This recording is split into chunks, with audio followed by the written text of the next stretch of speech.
ಏಳನೇ ತರಗತಿ ವಿಜ್ಞಾನ ಅಧ್ಯಾಯ 4 ಉಷ್ಣ ಪ್ರಶ್ನೋತ್ತರಗಳು. ಪ್ರಶ್ನೆ 1 ಪ್ರಯೋಗಶಾಲಾ ತಾಪಮಾಪಕ ಮತ್ತು ವೈದ್ಯಕೀಯ ತಾಪಮಾಪಕಗಳ ನಡುವಿನ ಹೋಲಿಕೆ ಮತ್ತು ವ್ಯತ್ಯಾಸಗಳನ್ನು ತಿಳಿಸಿ.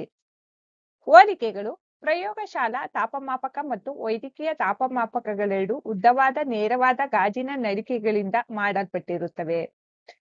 ಪ್ರಯೋಗಶಾಲಾ ತಾಪಮಾಪಕ ಮತ್ತು ವೈದ್ಯಕೀಯ ತಾಪಮಾಪಕಗಳೆರಡು ಪಾದರಸದ ಬುರುಡೆಗಳನ್ನು ಹೊಂದಿರುತ್ತವೆ. ವ್ಯತ್ಯಾಸಗಳು.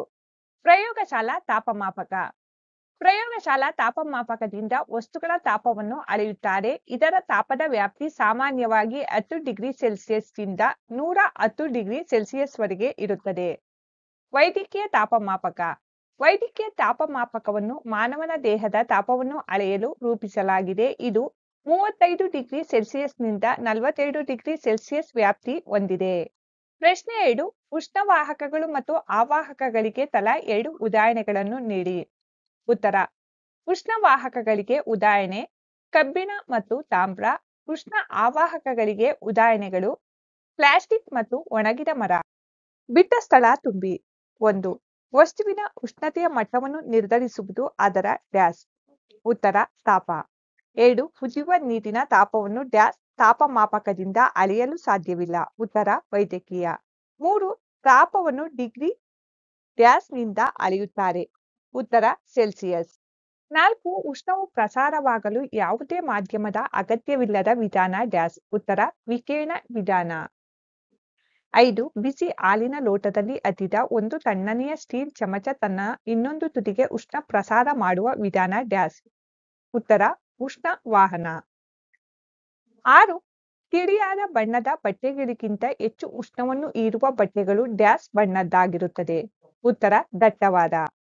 ಈ ಕೆಳಗಿನವುಗಳನ್ನು ಹೊಂದಿಸಲಾಗಿದೆ.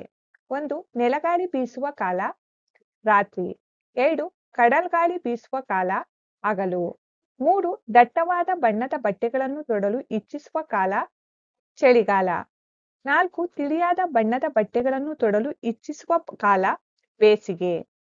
ಪ್ರಶ್ನೆ 5 ಚಳಿಗಾಲದಲ್ಲಿ ಒಂದೇ ಪದರದ ದಪ್ಪ ಬಟ್ಟೆಯನ್ನು ಧರಿಸುವುದಕ್ಕಿಂತ ಹಲವು ಪದರಗಳ ಬಟ್ಟೆ ಧರಿಸುವುದು ನಮ್ಮನ್ನು ಬೆಚ್ಚಗೆ ಇಡುತ್ತದೆ ಏಕೆ ಚರ್ಚಿಸಿ. ಉತ್ತರ ಹಲವು ಪದರಗಳ ಬಟ್ಟೆಗಳ ನಡುವೆ ಗಾಳಿ ಸೇರಿರುತ್ತದೆ.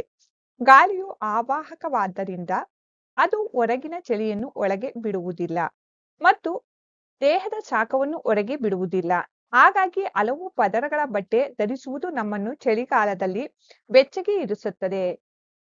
ಪ್ರಶ್ನೆ 6 ಚಿತ್ರ 4.13 ನೋಡಿ.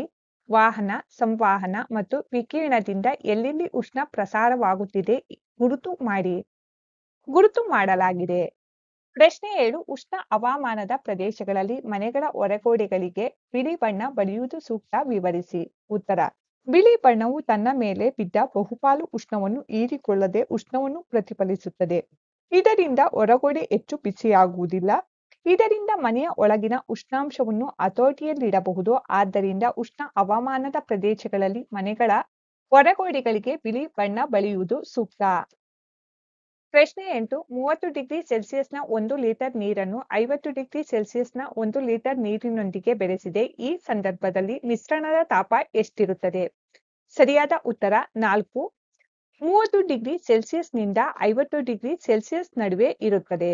ಪ್ರಶ್ನೆ 9 40 ಡಿಗ್ರಿ ಸೆಲ್ಸಿಯಸ್ನ ಒಂದು ಕಬ್ಬಿಣದ ಗುಂಡನ್ನು 40 ಡಿಗ್ರಿ ಸೆಲ್ಸಿಯಸ್ನ ನೀರಿರುವ ಪಾತ್ರೆಗೆ ಹಾಕಿದರೆ ಉಷ್ಣವು. ಸರಿಯಾದ ಆಯ್ಕೆ ಕಬ್ಬಿಣದ ಗುಂಡಿನಿಂದ ನೀರಿಗಾಗಲಿ ಅಥವಾ ನೀರಿನಿಂದ ಕಬ್ಬಿಣದ ಗುಂಡಿಗಾಗಲಿ ಹರಿಯುವುದಿಲ್ಲ. ಮರದ ಚಮಚವನ್ನು 1 ಕಪ್ ಐಸ್ ಕ್ರೀಂನಲ್ಲಿ ಅದ್ದಿದಾಗ ಅದರ ಇನ್ನೊಂದು ತುದಿ. ಸರಿಯಾದ ಉತ್ತರ ತಣ್ಣಗಾಗುವುದಿಲ್ಲ. 11 ಸಾಮಾನ್ಯವಾಗಿ ಕಲೆರಹಿತ ಉಕ್ಕಿನ ಬಾಣಲೆಗಳಿಗೆ ತಾಮ್ರದ ತಳ ಕಟ್ಟುವರು. ಇದಕ್ಕೆ ಕಾರಣ. ಸರಿಯಾದ ಉತ್ತರ ತಾಮ್ರವು ಕಲೆರಹಿತ ಉಕ್ಕಿಗಿಂತ ಉತ್ತಮ ಉಷ್ಣವಾಹಕ. ಮಕ್ಕಳೇ, ಈ ನೋಟ್ಸ್ನಲ್ಲಿ ಯಾವುದಾದರೂ ತಪ್ಪುಗಳಿದ್ದರೆ ಕಮೆಂಟ್ಸ್ ಬಾಕ್ಸ್ನಲ್ಲಿ ತಿಳಿಸಿ.